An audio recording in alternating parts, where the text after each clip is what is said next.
Price lord. ಕರ್ತನ ನಾಮಕ್ಕೆ ಸ್ತೋತ್ರ ಉಂಟಾಗಲ್ಪಡಲಿ. ಪ್ರೀತಿಯುಳ್ಳ ದೇವಜನರೇ, ಯೇಸು ಕ್ರಿಸ್ತನ ಹೆಸರಿನಲ್ಲಿ ನಾನು ನಿಮ್ಮನ್ನು ವಂದಿಸುತ್ತೇನೆ. ಕೀರ್ತನೆಗಳು 34ನೇ ಅಧ್ಯಾಯ 19ನೇ ವಚನದಲ್ಲಿ ವಾಕ್ಯವು ಈ ರೀತಿಯಾಗಿ ಬರೆಯಲ್ಪಟ್ಟಿದೆ. ನೀತಿವಂತನಿಗೆ ಸಂಭವಿಸುವ ಕಷ್ಟಗಳು ಅನೇಕವಿದ್ದರೂ ಯೆಹೋವನು ಅವೆಲ್ಲವುಗಳಿಂದ ಅವನನ್ನು ಬಿಡಿಸುತ್ತಾನೆ ಎಂದು ವಚನ ಬರೆಯಲ್ಪಟ್ಟಿದೆ.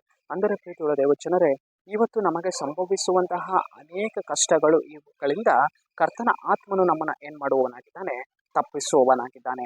ನಮ್ಮ ಜೀವಿತದಲ್ಲಿ ಎಷ್ಟೋ ವಿಧವಾಗಿರುವಂತಹ ಒಂದು ಬಾಧೆಗಳು, ನಮ್ಮ ಜೀವಿತದಲ್ಲಿ ಎಷ್ಟೋ ವಿಧವಾಗಿರುವಂತಹ ಒಂದು ಕಣ್ಣೀರಿನ ಮಾರ್ಗಗಳು ನಮ್ಮ ಮುಂದೆ ಸೈತಾನನು ಅವನೇನು ಮಾಡುವವನಾಗಿದ್ದಾನೆ, ಕೊಂಡು ಬರುವವನಾಗಿದ್ದಾನೆ.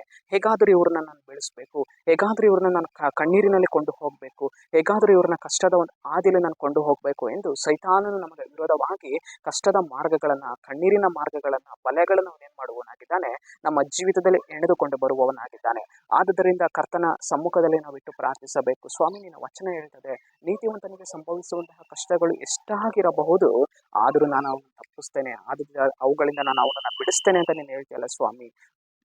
ನನ್ನ ಜೀವಿತದಲ್ಲಿ ಉಂಟಾಗಿರುವಂತಹ ಈ ಬಲಹೀನತೆಗಳನ್ನು ನೀನು ನೋಡು, ನನ್ನ ಜೀವಿತದಲ್ಲಿ ಉಂಟಾಗಿರುವಂತಹ ಈ ತೊಂದರೆಗಳನ್ನು ನೀನು ನೋಡು, ನನ್ನ ಜೀವಿತದಲ್ಲಿ ಉಂಟಾಗಿರುವಂತಹ ಈ ಕಷ್ಟಗಳನ್ನು ನೀನು ನೋಡು. ಇವುಗಳಿಂದ ನೀನು ನನ್ನನ್ನು ಬಿಡುಗಡೆ ಮಾಡು ದೇವರೇ ಎಂದು ಹೇಳುವಾಗ ಕರ್ತನ ಆತ್ಮನು ತನ್ನ ಭುಜಬಲವನ್ನು ನಮ್ಮ ಜೀವಿತದಲ್ಲಿ ಕಳುಹಿಸಿಕೊಟ್ಟವನಾಗಿ ನಮಗೆ ಸಂಭವಿಸಿರುವಂತಹ ಎಲ್ಲ ವಿಧವಾದ ಉಪದ್ರವಗಳಿಂದ, ಕಷ್ಟಗಳಿಂದ, ಕಣ್ಣೀರುಗಳಿಂದ, ರೋಗಗಳಿಂದ ದೇವರು ನಮ್ಮನ್ನು ಬಿಡಿಸುವವರಾಗಿದ್ದಾರೆ. ಕರ್ತನ ಆತ್ಮನು ನಮ್ಮ ಜೀವಿತದಲ್ಲಿ ಒಂದು ವಿಮೋಚನೆಯನ್ನು ಕೊಂಡು ಬರುವವನಾಗಿದ್ದಾನೆ. ಪ್ರೀತಿಯುಳ್ಳ ದೇವಜನರೇ, ಇಸ್ರಾಯೇಲರ ಜೀವಿತದಲ್ಲಿ ದೇವರು ಏನು ಮಾಡಿದರು, ತನ್ನ ವಿಮೋಚನೆಯನ್ನು ಕೊಂಡು ಬಂದರು, ಒಂದು ಬಿಡುಗಡೆಯನ್ನು ಕೊಂಡು ಬಂದರು. ಅದೇ ಮೇರೆಗೆ ನಮ್ಮ ಜೀವಿತದಲ್ಲಿಯೂ ಕೂಡ ನಾವು ಇವತ್ತು ಯಾವುದೇ ಒಂದು ದಾಸತ್ವದ ಒಂದು ಕಷ್ಟದಲ್ಲಿರಬಹುದು, ದೇವರು ನಮ್ಮನ್ನು ಅವುಗಳಿಂದ ವಿಮೋಚಿಸುವುದಕ್ಕೆ ಶಕ್ತರಾಗಿದ್ದಾರೆ. ಸರಿ, ನಾವು ಪ್ರಾರ್ಥಿಸಿಕೊಳ್ಳೋಣ.